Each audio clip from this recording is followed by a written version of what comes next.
What's going on, everybody? Welcome back to TTB Ravens Media, bringing Ravens content every single day. If you want to stay updated with Ravens content, make sure to hit the subscribe button down below. Turn the notification bell on if you want to get notified every single time I upload a brand new video. Now, second day of the daily videos being back, I will say I got some lights. I'm yet to put them up, so hopefully it can fix the lighting so I don't look as like yellow and I kind of blend in with the wall behind me. It's really poor lighting right now, but I apologize for that. But hopefully you guys can bear with it. But in this video, I'm obviously a bit late because I wasn't making videos when it happened. But Marlon Humphrey out for the season.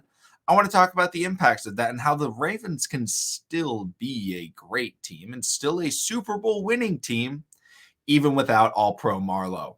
Now, the first thing that's going to have to come in to help this out has got to be coaching. Wink Martindale this season, I've been pretty critical of him because I felt like he hasn't been utilizing the personnel that the Ravens have had. He's been using a lot of, heavy man blitzes, which that's Wink Martindale. That's what he's going to do. That's what he loves to do. That's what he's great at. However, the Ravens haven't had the corners and secondary players that, they've had in recent years with Marlon and Marcus. So it was kind of like, okay, you're putting some guys that maybe shouldn't be in, heavy one-on-one coverage in one-on-one coverage. Now, all of a sudden, Marlon's gone. So is Wink Martindale still going to be utilizing heavy man coverage? Is he still going to be blitzing heavy and, forcing the quarterback to get the ball out quick when they could very well be beating our cornerbacks and having miscommunications in the secondary? I think if the Ravens want to win, they're going to have to play a little bit more conservative on defense. They're not going to be able to be as risky because their corners are just not going to be nearly as good. But coaching doesn't just extend to Wink Martindale. This team has to be offensive dependent to win games for the rest of the year. They've had some games, for example, the Cleveland game. That was not an offensive dependent victory. That was a great defensive performance. The offense did enough to get the job done. But overall, you have to look at it like, all right, our defense is not that good anymore. Could they have a good game? Yes, absolutely. They've got some playmakers, Calais Campbell, Patrick Queen, Adafe Owe, Chuck Clark, some good players, Tyus Bowser as well. Sorry to forget him. Some good players. But it's going to have to be carried by a great offense. They are going to have to look at the Chiefs of recent years, where the Chiefs, they had Mahomes and Hill and Kelsey and that explosive offense. And then on defense, it was like, okay, they're not that good on defense, but they have Chris Jones and they have Tyrann Mathieu and they can make a couple of plays. This Ravens offense is going to have to start really putting up points and really get into stride. And so when I talk about coaching needs to improve, it's not just Wink Martindale. I think it's also Greg Roman, because last couple of weeks, the zero blitz has been devastating the Baltimore Ravens. It's been really poor, the offensive performances, and there's been some really good play design calls, but like consistently throughout the games, Ravens are going to need the offense to perform to a very high level, and I still believe that they can. If they're just able to clean up a couple of things, make sure that they get a little bit better with the scheme. And, Wink Martindale said, like, hey, yeah, we still got a lot of stuff in the vault. Open up the vault, okay? That's the only way that this team's going to be able to win. They're going to have to put up a lot of points. No longer is putting up 20 points going to be very feasible to win in most games, because most teams are going to pass the ball, because the Ravens have a really poor pass defense. And they had a poor pass defense with Marlon. So now it's going to be even worse. The benefit is the Ravens have a really good rush defense.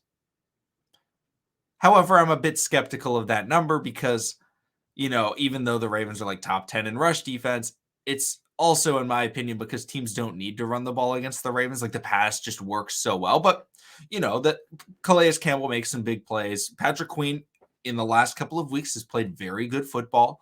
At least I felt like in the run and playing the blitz and things like that. I think he's done a great job.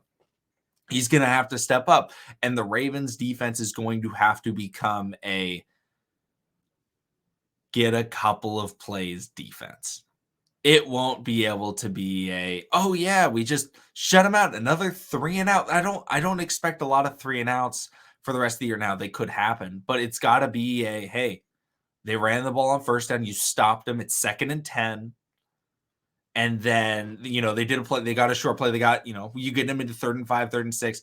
And that's when, you make a big play. You get a sack early in the drive, and you have to delay them because it's going to be very tough without Marlon. Because what do teams do when they're in 3rd and 10?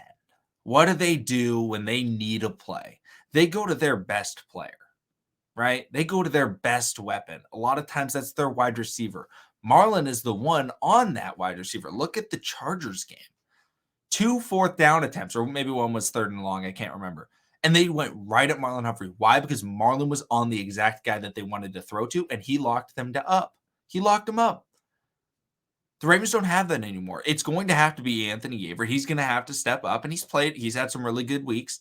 As of late, hasn't been nearly like at the beginning of the year when he was really struggling. He's been a lot better as of late, but he's going to have to step up. And then the guys playing opposite of him are also going to have to step up. But there's been so many injuries. It's tough to tell who will even be playing this week. Even at Cleveland, there's still not a lot of information. So, obviously, hopefully everybody's able to play. We'll see. But, overall, it's got to be there. And Geno Stone now. Geno Stone's got to come in. And Geno Stone is a ball hawk. Maybe he could be a guy that this team has been needing all year, as we need someone that can really turn the ball, force some turnovers, because there hasn't been a guy like that. Anthony Average made a couple plays, and shout out to that, got a couple of interceptions. One of them was a jump ball against the Broncos, which was whatever. The other one, he made a great play. But Odafe Oweh has been the only guy. And it's really difficult to rely on, a pass rusher that, really only gets pressure when the Ravens are blitzing because of the Ravens scheme that they run and things like that. And he's not out there every play. Geno Stone could be a guy that baits a quarterback or makes a big play, gets a big pick, because that's something that he did all the time when he was in college. I want to say he was at Iowa. But, those are the things that I think that the Ravens need to do. The defense needs to transition from a defense that's trying to be clamps every play and just become a get the turnover, get the big play defense. And the perfect comparison I'll say for that is, I already gave the comparison to the Chiefs, but look at the Cowboys this year, right? The defense isn't that good, I don't think. However, they've got 2 playmakers that are making plays all the time. Trayvon Diggs getting interceptions, and Micah Parsons getting pressures and getting sacks. A lot of the other guys, they're getting burned. But all of a sudden, it's like, oh, yeah, they're driving. Oh, Trayvon Diggs gets an interception, stops the drive. They're driving. It's 2nd and 7, and Micah Parsons gets the sack. Teams are getting yards on the Cowboys. However, they're able to force some turnovers, and they have a really good offense that's able to get them to win games. The Ravens got to go to that. They can't be playing like, I don't know, there's not any great defenses this year that we've seen.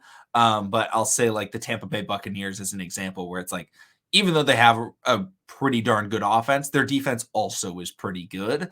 And so they're able to kind of have both. That the Ravens defense is going to be pretty good. It's probably going to be I'm hoping for average, really, but average with turnovers is going to be very effective. So the Ravens got to make sure that they make big plays.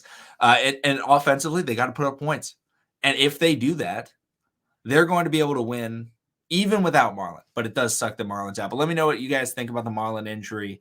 That always sucks. Just more injuries adding on to the season. But thank you, everybody, for watching. Subscribe for Daily Ravens content. And I'll see all of you again tomorrow.